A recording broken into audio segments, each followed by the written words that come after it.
ॐ अज्ञानतिमिरान्धस्य ज्ञानञ्जनशलाकया चक्षुरुन्मिलितं येन तस्मै श्रीगुरुवे नमः। हरे कृष्ण। भगवद गीता आज हम शुरू करेंगे अध्याय 15, जिसका शीर्षक है पुरुषोत्तम योग। श्री भगवानुवाच ऊर्ध्वमूलम् अधशाखम् अश्वत्थं प्राहुरव्ययम् छन्दासि यस्य पर्णानि यः तं वेद स वेदवित्। भगवान ने कहा जाता है कि एक शाश्वत अश्वत्थ वृक्ष है जिसकी जड़ें तो ऊपर की ओर हैं और शाखाएं नीचे की ओर, और पत्तियां वैदिक स्रोत हैं। जो इस वृक्ष को जानता है वो वेदों का ज्ञाता है। तो बहुत ही महत्वपूर्ण अध्याय पुरुषोत्तम योग। इसका बहुत ही संसार में इस अध्याय को बड़ा फेमस है ये अध्याय, और अक्सर लोग कंठस्थ करते हैं इस अध्याय को।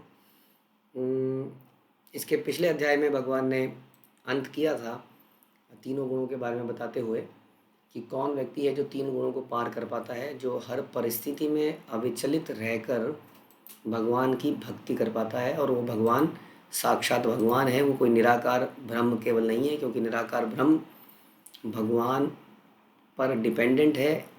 निराकार ब्रह्म का स्रोत स्वयं भगवान है। तो आगे क्योंकि हम बात कर रहे हैं कि तीन गुणों से ऊपर कैसे जाया जाए, और इस बेसिकली पर्पस इसकी हम अपने एंटेंगलमेंट को, जो हम बंधन है, इसको कैसे खोल पाएँ। क्योंकि किसी व्यक्ति पर, किसी कैदी के साथ सबसे अच्छा उसकी मदद यही हो सकती है कि उसको बंधन से छुड़ाया जाए। कोई उसका केस लड़े, हाँ, और किसी तरह से उसको छुड़ाए, और वो भी अपना अच्छा आचरण दिखाए और निकले, बशर्ते कि उसके बदले की कुछ और उसको अच्छा खाना दिया जाए, अच्छा जो भी दिया जाए। तो हम लोग भी इसी कैद में हैं जिसको भगवान इस पहले ही श्लोक में बता रहे हैं। तो बात हो रही थी तीन गुणों की। पर्पस क्या था? ताकि तीन गुणों को पहचानें, उनके प्रभाव से हटें, अपने असली स्वभाव को समझें, उसमें लगें, और तीन गुणों को लांघते हुए इस संसार से निकल जाएं। अब ये संसार कैसा है भगवान बता रहे हैं कि जानना बड़ा ज़रूरी है, क्योंकि जिस रास्ते में हम चलते हैं वो रास्ता हमें गलत लगता है, आध्यात्मिक रास्ता। तो उसके बारे में सुनते हैं। तो बता रहे हैं कि एक शाश्वत अश्वत्थ वृक्ष है, पीपल का वृक्ष भी कहते हैं इसको हम। आपने देखा होगा कि बड़ा सा पेड़ होता है, बड़ी विशाल तना, पत्तियाँ। लेकिन जनरली हमने जो पेड़ देखे हैं वो पेड़ ऐसे देखे हैं कि हमने तना देखा है, तने के ऊपर हमने पत्तियाँ देखी हैं, टहनियाँ देखी हैं।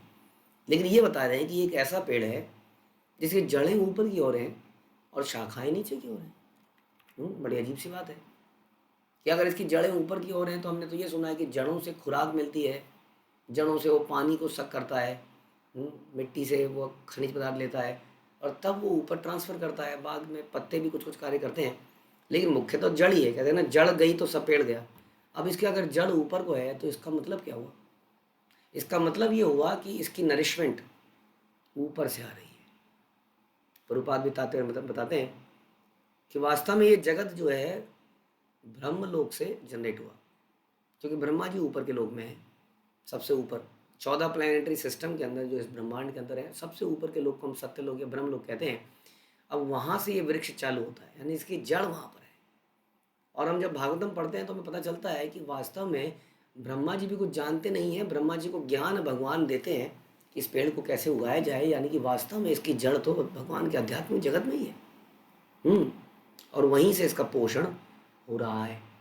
हमें लगता है कि हम लोग संसार को चला रहे हैं, हम लोग गेहूँ उगा रहे हैं, हम लोग चावल उगा रहे हैं, हम लोग फैक्ट्रियों में प्रोडक्ट्स बना रहे हैं, हम सड़कें बना रहे हैं, हम देश बना रहे हैं, लेकिन हम कुछ नहीं बना रहे हैं, क्योंकि जड़ तो ऊपर ही है। सारे पदार्थ, सारी इंग्रेडिएंट्स वहीं से आ रहे हैं। एक पेड़ कई सारे छोटे छोटे फूल बनाता है, छोटे छोटे बीज देता है, फल देता है, पत्ते देता है, टहनियाँ देता है, लेकिन तब तक वो जड़ से जुड़ा हुआ है। अगर जड़ ही काट दी जाए तो सब समाप्त है। शिला प्रभुपाद ने एक बार पूछा था इसी प्रश्न को, कि जब उन्होंने एक सूखी जगह पर सूखी घास देखी, तो उन्होंने बताया, ये घास में क्या देख पा रहे हो आप, सूखी भी क्यों है? तो कई सारे रीज़न बताए। तो बड़ा सिंपल रीज़न प्रभुपाद ने बताया। सिंपल रीज़न इज़ कि घास ज़मीन से कनेक्टेड नहीं है। उसी तरह से जो जीवात्मा संसार में है, लेकिन होते हुए भी भगवान से कनेक्टेड नहीं है, वो अपनी जड़ को भूल चुका है। कि हमारा स्रोत क्या है, जिन वस्तुओं पर हम डिपेंडेंट है वो वस्तुएं कहाँ से आती हैं। तो सबसे पहले तो ये समझना पड़ेगा कि इसकी जड़ें कहाँ को हैं। इस संसार की जड़ें बता रहे हैं ऊपर की ओर हैं, शाखाएं नीचे की ओर हैं, और पत्तियां वैदिक स्रोत हैं। जो इस वृक्ष को जानता है वह वेदों का ज्ञाता है। क्या मतलब इस बात का?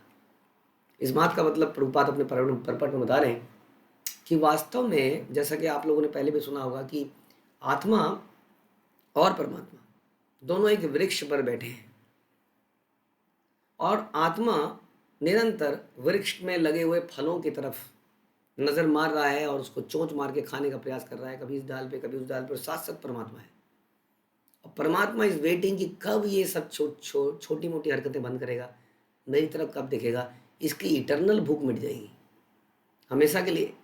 हाँ, यानी कि जीने के लिए जो हमें भूख लगती है, पापी पेट का सवाल वही समाप्त हो जाएगा। लेकिन देखे तो सही, मेरी तरफ आए तो सही। लेकिन वो व्यस्त है उस वृक्ष के फल खाने में। लेकिन करना क्या है? करना ये था, हाँ, यहाँ पर जो बता रहे हैं कि अल्टीमेटली हमें इस वृक्ष की शाखाओं को काटना है, क्योंकि इसकी पत्तियाँ वेद हैं। प्रभुपाद कह रहे हैं यदि कोई कहे अपने आप को कि मैं वेदों का ज्ञाता हूँ, मैं ज्ञानी हूँ, तो तब माना जाएगा जब वो अपने ज्ञान से इस वृक्ष को काट पाए या इससे बाहर निकल पाए। अब बाहर कैसे निकलें? बाहर निकलने के लिए हम टहनियों में से निकलते हुए टहनियों में से गुजरेंगे, और क्या करें। यानी कि इसी संसार में, इसी प्रकृति को, इन्हीं वस्तुओं को यदि हम भोगने लग जाएंगे तो इस वृक्ष में ही फंसे रह जाएंगे, टहनियों में ही फंसे रह जाएंगे। अरे नया नया फल है, नया फल है, नया मोबाइल है, नई कार है, नया घर है, इसको प्राप्त करना है, अब थोड़ा और मेहनत कर लेते हैं, ये प्राप्त करेंगे। तो इसका मतलब हम लोग पेड़ों में लगे लगे अलग अलग फलों में इतने व्यस्त हो गए कि हम भूल गए कि हम उल्टे लटके हुए हैं। इसलिए इस जगत को ऐसे ही बताते हैं, प्रभुपाद समझाने के प्रयास करते हैं कि समझने का प्रयास कीजिए कि जैसे एक नदी के अंदर किनारे पर एक पेड़ लगा होता है, नदी के किनारे उसकी परछाई उस नदी, झील, तालाब पर पड़ती है, और वो भी उल्टा दिखता है। उसमें भी जड़ें ऊपर दिखती हैं, पत्तियां नीचे। यदि आपने कभी देखा है तो, हाँ, नदी में जो परछाई पड़ती है। तो कहते हैं कि ये संसार बिल्कुल आध्यात्मिक जगत का उल्टा है, लेकिन हम इसी को सीधा मान लेते हैं। जिसने उल्टा ही देखा हो हमेशा, वो उल्टे को उल्टा कैसे माने।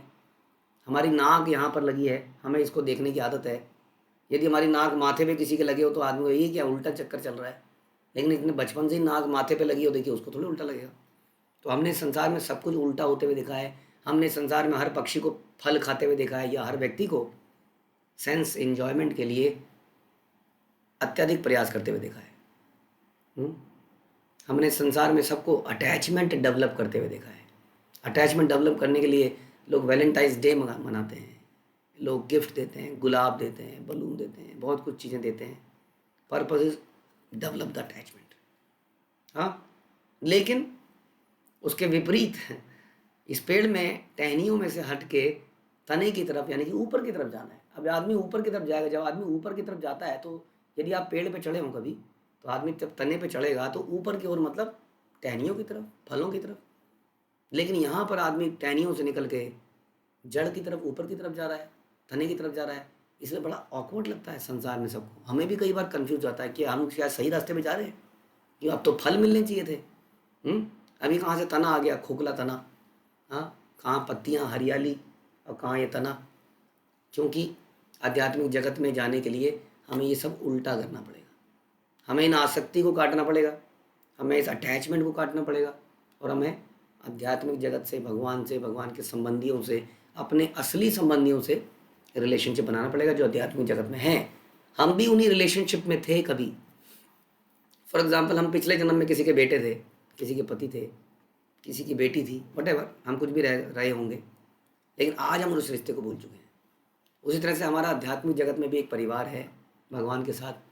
हम उस रिश्ते को भूल के संसार में गिर पड़े हैं, इस उल्टे पेड़ में लटके हैं, टहनियों में बिजी हो गए हैं, फल फूल खाने में बिजी हो गए हैं। लेकिन निकलना पड़ेगा इसमें से, और उसके लिए वेदों के पत्ते दे रखे हैं भगवान ने। लेकिन क्या करें, आदमी उन पत्तों को खाने लगता है, उसमें लगे फलों को खाने लगता है। वेदों में भी कई सारे फल दिए गए हैं कर्म कांड के रूप में, कि ये करोगे तो ये फल मिल जाएगा, ये करोगे तो ये फल मिलेगा, ये करोगे तो ये फल मिलेगा। आदमी ने वेदों के मतलब को ही बिगाड़ के रख दिया है, सकाम कर्म बना दिया है, जबकि उसका वास्तविक, हाँ, वेदेश सर्वेर अहम एव वेद्य वेदांत वेद वेद कृत एव चाह, भगवान कहते हैं। कि वेदों से मुझे जानना चाहिए था, मुझे ना जान के इन्होंने कर्म कांड सीख लिए। तो जो वेदों को सही मायने में जानेगा वो समझेगा नहीं नहीं, ये फल जहरीला है, खतरनाक है, आसक्ति पैदा करेगा, मुझे तो ऊपर की तरफ जाना है। हाँ, जब मैं ऊपर की तरफ जाऊंगा तने की तरफ सब उल्टा कहेंगे, सब लोग उल्टा कहेंगे, संसार में क्या कर रहा है, पागल है। हम्म? इतनी कम उम्र में बच्चों को कहाँ लगा दिया, अभी तो उसके भोगने की उम्र थी, लोग जाने क्या क्या बोलेंगे। लेकिन हमें उस पर चलते जाना है, क्योंकि ये समझते हुए कि वास्तव में पेड़ उल्टा है। हम्म? और इसकी जब जड़ समाप्त होगी तो असली पेड़ तो तब शुरू होगा आध्यात्मिक जगत में, जिसकी ये केवल एक परछाई है। वहां से पेड़ शुरू होगा, तब तना आएगा और तब फल आएंगे। वो जो फल आएंगे वो आध्यात्मिक फल होंगे, वो होगा कल्पतरु, डिजायर ट्री। और वो है असली जगत, जिसकी मात्र ये एक परछाई है। लेकिन हम यहाँ पर भोगों में, रिश्तों में, नातों में, कई चीज़ों में भटक जाते हैं। लेकिन ध्यान रखें, इन्हीं वस्तुओं का इस्तेमाल करते हुए, इन्हीं टहनियों पे से चलते हुए हमें जाना है। उसकी टेक्निक, उसका तरीका हमें गुरु बताते हैं। कि कैसे संसार की वस्तुओं के साथ, इन रिलेशनशिप के साथ कैसे उस असली वृक्ष की तरफ जाया जाए। हरे कृष्णा। श्रील प्रभुपाद की जय, भगवद गीता की जय।